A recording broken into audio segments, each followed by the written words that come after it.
So my role as a patient liaison nurse involves contacting patients after they've been attended by the Wales Air Ambulance crew, and this is to find out to see if they've got any questions regarding the treatment that was given at scene. Many of them don't remember and they want those gaps filled in.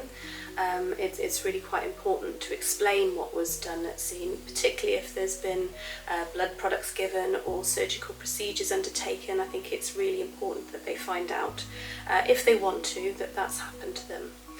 Not everybody wants to know what's happened, and that's absolutely fine, but we like to touch base with them to see if they need any post-incident support during their recovery.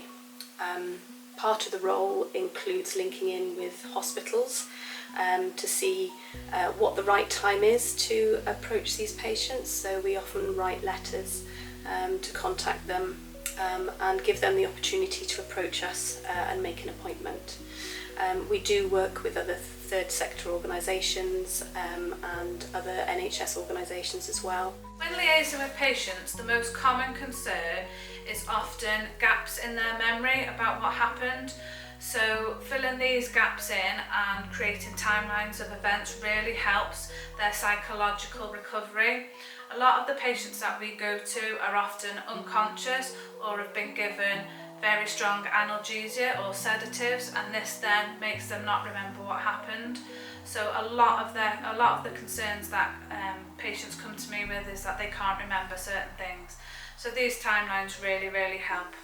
A letter from Hayley saying that if I needed any support or wanted to talk, just to call the number and make an appointment, which I actually did straight away because of how I was feeling, and I wanted to know a bit more about my timeline of what had happened to me. The way in which we identify the patients that may need our support is by having a look at the treatment that they received on scene. So anybody who may have been intubated, may have been given a general anaesthetic on scene, may have been given blood products or had a lot of trauma, then we will follow them up and continue to follow their progress during hospital, and then on their discharge home we will send them a follow-up letter just offering our support for their ongoing recovery and any further signposting that they may need. When they put me through to Hayley, she was an absolute godsend. She was like, okay, we'll sort that, don't worry love. And I was on the phone to her probably for about 2 hours, but then we put the phone down. I'd cried and, blubbed, but she had been so helpful.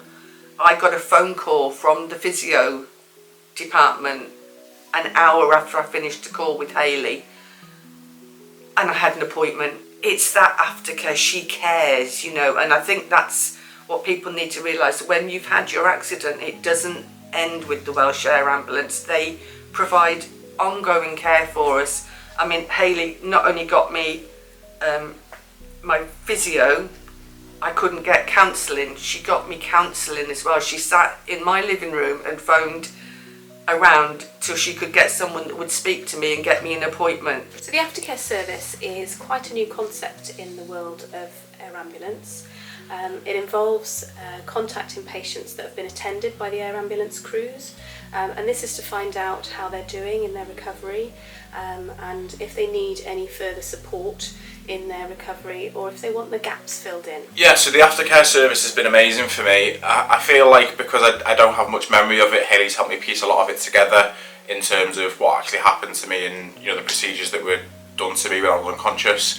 It's also been a big help to my friend who has obviously got full memory of the event, and it's affected him a little bit more PTSD there from obviously seeing what happened to me. It's been a massive help to him, and even down to my mum, when I was in hospital, afterwards, Hayley is my number, talk to me whenever you need to, and I'll fill you in on the blanks. I found out about the air ambulance by going to a talk given by a patient in my local village, and I thought I really need to meet the air ambulance people. I need to talk to them, I need to see the air ambulance to connect things in what had happened to me, because I had post-traumatic amnesia for 2.5 months.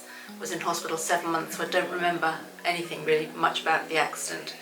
And so they meant so much to me in actually connecting with them, helping me to understand what had happened, helping me to know where they fitted in. Not all of our patients are able to survive their injuries or illness, so we do offer bereavement support to their relatives. We will write to them and offer them an aftercare appointment, and just as we would with patients, we offer to go through the treatment that was given to them at scene. We can talk about some elements, the medical elements of the treatment that was given. Maybe they might have been there, so we talk about what they might have witnessed and explain some of the equipment or some of the terminologies that they've heard.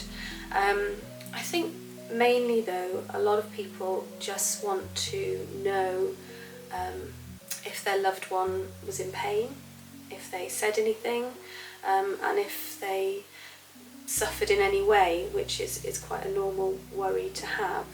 And we can put their mind at rest, and we can talk them through and explain what it is that actually happened, and just fill in their loved one's last moments. And that seems to help people.